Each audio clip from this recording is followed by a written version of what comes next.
Honorable Père, honorable invité, bonjour. Il est important de savoir l'histoire de la localité qui vous habite. C'est pour cette raison que je vais vous raconter le rite des Esselés. D'où viennent les Esselés? Les Esselés viennent de l'autre rive de la Sanaga. Comme ils étaient pourchassés par la guerre de Ousmane Dan Fodio, venant du nord, ils traversèrent le fleuve sur le dos d'un grand serpent appelé Ngan Metia.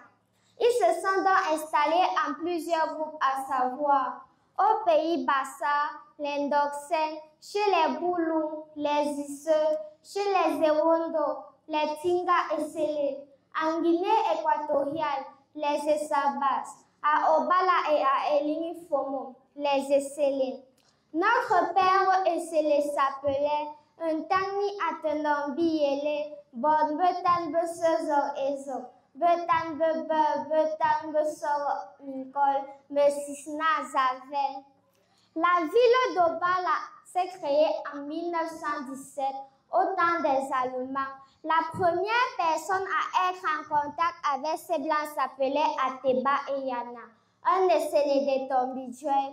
Celui-ci ayant éprouvé plusieurs décès de ses enfants et épouses, décida de consulter un voyant. Ce voyant lui dit: si tu veux avoir des enfants, cherche un village ou une rivière au nom d'un bois. Installe-toi là et tu auras des enfants. Chose faite, il trouva une rivière au nom d'un bois, non loin de Foulou. N'étant pas son village, comment va-t-il faire pour s'installer? Il alla de nouveau chez son voyant. Celui-ci lui confirme: si tu t'installes dans ce village, tu seras un grand homme. Avant de t'installer, va d'abord demander une petite termitière aux occupants de la place, l'Invokani. La termitière lui fut accordée. Cependant, il quittait de temps à temps Etombidjoué pour se ravitailler en termites. La distance étant donc longue d'après son voyant, Ateba Eyana demanda une parcelle au Mvokani. La parcelle lui fut accordée et il construisit une hutte. Ce fut alors le début des conflits avec les Mvokani. Comme il possédait une forte armée de guerriers préparés par son voyant, il réussit à repousser les Mvokani à Ombolo Bingana. Il s'installa et bâtit la toute première case en terre battue, crépie avec de l'argile et bordée de fleurs. Voilà l'arrivée des Allemands à Yaoundé. Ceux-ci sont attirés par la propreté de sa concession, son accueil et son hospitalité. Ils embauchèrent Ateba et Yana gardien de leurs chevaux pendant la chasse. Ayant déjà une épouse et une femme, Ateba et Yana étaient heureux. Les Allemands étaient souvent accompagnés d'un interprète pas bien formé. Les Allemands lui demandèrent d'interpeller Ateba et Yana sur le nom du village. Celui-ci n'étant pas bien formé, demanda plutôt le nom du gibier qui était couché à côté de lui.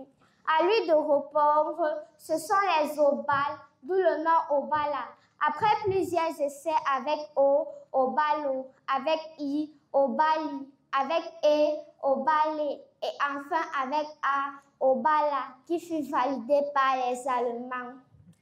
Les Allemands décidèrent d'inchroniser Ateba et Yana, chef traditionnel.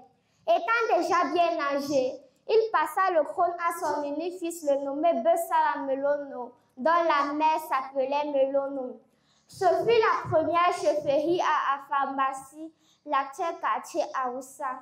Sans oublier que Ateba Eyana fut le seul homme à épouser une femme d'un jour d'âge et lui donna le nom Ébé, qui veut dire « né dans la fosse ». Plusieurs années plus tard, Bessala Melono n'ayant pas bien reçu les Allemands, perd son trône et la chefferie traditionnelle est remise à Ateba Ébé, fils d'Ateba Eyana dont la mère s'appelait Ébé. 15 ans plus tard, Ateba Nomo Martin, l'unique fils d'Ateba Ébé, puis Ateba Nomo Albert. 40 ans plus tard, Ateba Nomo Henri. Quelques années plus tard, Nomo Ateba Yves. Et enfin, l'actuel chef Ateba Eyou.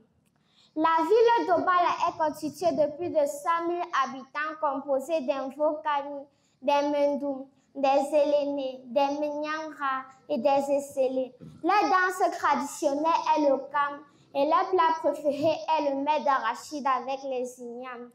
Son éminence le cardinal Robert Sarah, Monseigneur Sostène Léopold Baïmi Mathieu, honorable père, honorable invité, je vous remercie pour votre aimable attention.